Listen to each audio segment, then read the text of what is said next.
வாழ்க வளத்துடன். அனைவருக்கும் அன்பான வணக்கங்கள்.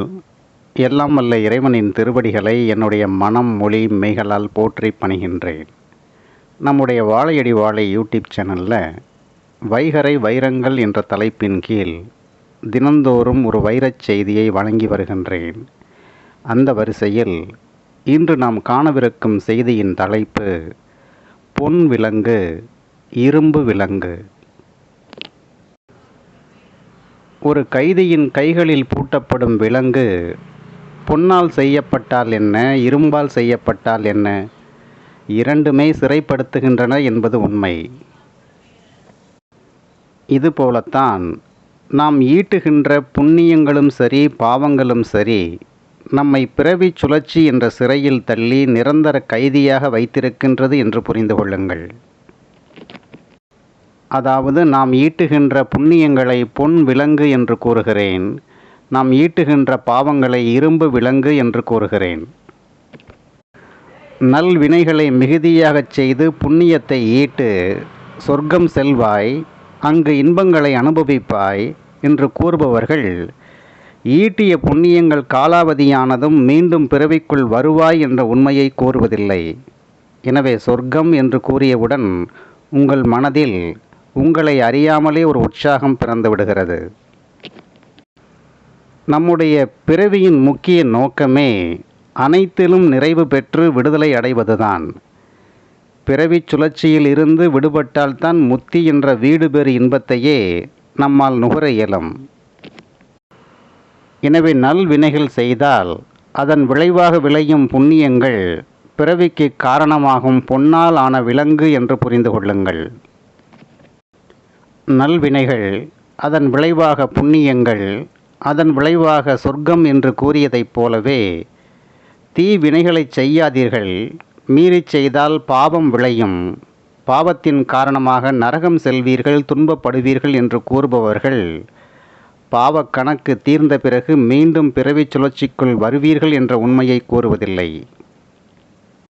இவர்கள் பாவம் புண்ணியம் என்ற நாணயத்தின் ஒரு பக்கத்தை மட்டும் நம்மிடம் கூறுகின்றார்கள், மறுபக்கத்தை பற்றி எதுவுமே கூறுவதில்லை.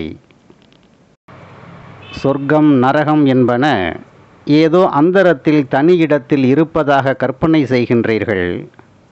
சொர்க்கத்தில் ரம்பையும் ஊர்வசையும் நடனம் ஆடுகின்றார்கள், அதனை கண்டு இன்புறலாம் என்றும் கருதுகின்றீர்கள். புராணங்களில் கூறப்பட்டிருக்கும் சொர்க்கம் நரகம் என்ற புனைவுகளின் உண்மைத்தன்மை என்னவென்று ஆராயாமல் அப்படியே ஏற்கின்றீர்கள். எனவேதான் புண்ணியங்களை ஈட்டுவது சிறப்பு என்றும் கருதுகிறீர்கள். உங்களுடைய இந்த தவறான புரிதலை தங்களுக்கு சாதகமாக்கி கொண்டு பாவங்களை பரிகாரம் மூலம் நிவர்த்தி செய்யலாம் என்ற கருத்தை உங்கள் முன்பாக வைக்கின்றார்கள். நீங்களும் இந்த கருத்துக்களுக்கு அடிமைப்பட்டு மற்றொரு விலங்கினை கையில் பூட்டிக் கொள்கின்றீர்கள். சொர்க்கம் நரகம் என்ற கருத்துக்கள் நம்முடைய சிந்தனையில் இருக்கிறது.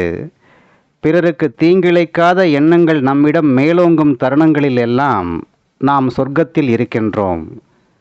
சார்புத்தன்மை ஏதுமின்றி உண்மை இயல்புகளின் வழி நாம் வாழும் பொழுது உருவாகும் எண்ணங்கள் ஒருபோதும் பிறருக்கு தீங்கினை தராது என்று புரிந்து கொள்ளுங்கள்.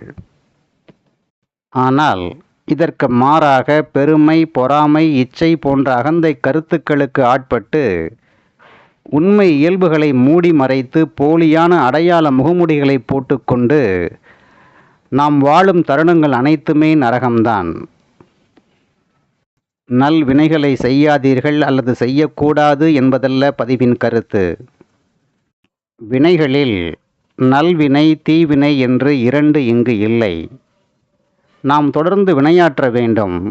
ஆனால் அந்த வினைகளினால் விளையும் விளைவுகள் மீது பற்று இன்றி, பயன் நோக்கம் இன்றி, தன் முனைப்பு இன்றி வினையாற்ற வேண்டும். இவ்வாறு வினையாற்றினால் புண்ணியம் என்று ஒன்று உருவாக வாய்ப்பே இல்லை. இதுதான் புண்ணியம் உருவாவதை தடுக்கும் மிக மிக எளிய வழி. பிறருக்கு தீங்கு தரும் தீ வினைகளை ஒருபோதும் செய்யக்கூடாது என்பதில் எந்த மாற்று கருத்தும் இல்லை. இப்படி வாழும் பொழுது நம்மிடம் புண்ணியமும் இல்லை, பாவமும் இல்லை, பிறவி சுழற்சிக்குள் மீண்டும் வர வேண்டும் என்ற சூழலும் இல்லை. அறம் பாவம் என்ற இரண்டு கயிறுகள் நம்மை இறுக்கமாக பிணைத்து கட்டி இருக்கின்றது.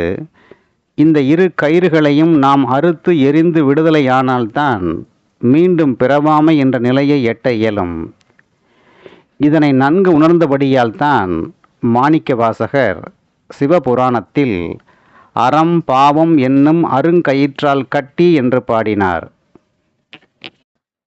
பயன் நோக்கத்தோடு தன் முனைப்போடு செய்யும் நல்வினைகள் அனைத்தும் புண்ணியங்களாக மாறும் என்பதை புரிந்து கொண்டு நல்வினைகள் செய்யும் பொழுது நான் என்ற தன் முனைப்பின்றி அகந்தையின்றி விளைவு நோக்காமல் செய்ய துவங்குங்கள்.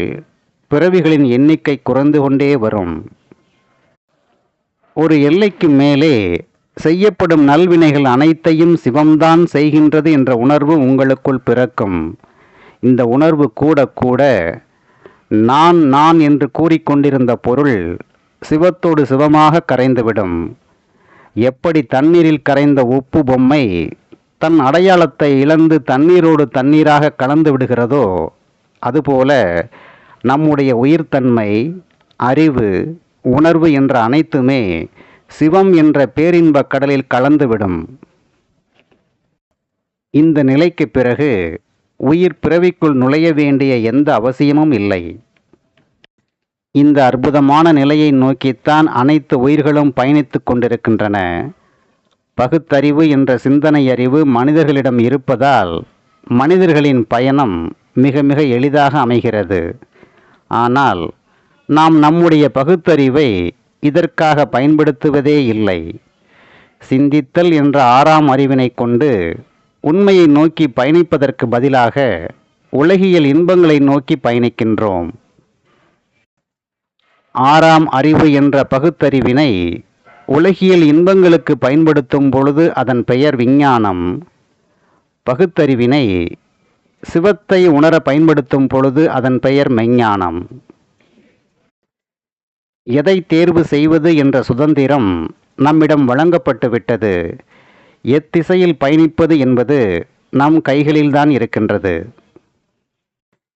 எனவே சமூகத்தில் நிலவி வரும் பாவ புண்ணிய கருத்துக்களுக்கு அடிமைப்படாமல் உங்களின் உண்மை இயல்பு எது என்று உணர்ந்து அதன் வழிபட்டு செல்லும் பயணம் நேர்வழி பயணம். இதை மறுத்து சொர்க்க நரக புனைவுகளுக்குள் சிக்கினால் மாற்றுப்பாதையில் பயணம் தொடரும்.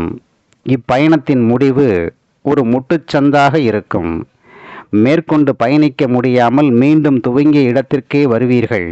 மீண்டும் அதே வழியில் பயணிப்பீர்கள். இலக்கை ஒரு நாளும் அடைய மாட்டீர்கள். எனவே நம்மை பிறவி சுழற்சியில் சிக்க வைக்கும் புண்ணியம் என்ற பொன் விலங்கும் நமக்கு வேண்டாம், பாவம் என்ற இரும்பு விலங்கும் நமக்கு வேண்டாம் என்று கூறி இன்றைய நாள் பதிவை நிறைவு செய்கின்றேன். நன்றி, வணக்கம், வாழ்க வளத்துடன். அவன் அருளாலே அவன் தாழ் வணங்கும் மகிழ்ச்சியுடன் உங்கள் ராதாகிருஷ்ணன்.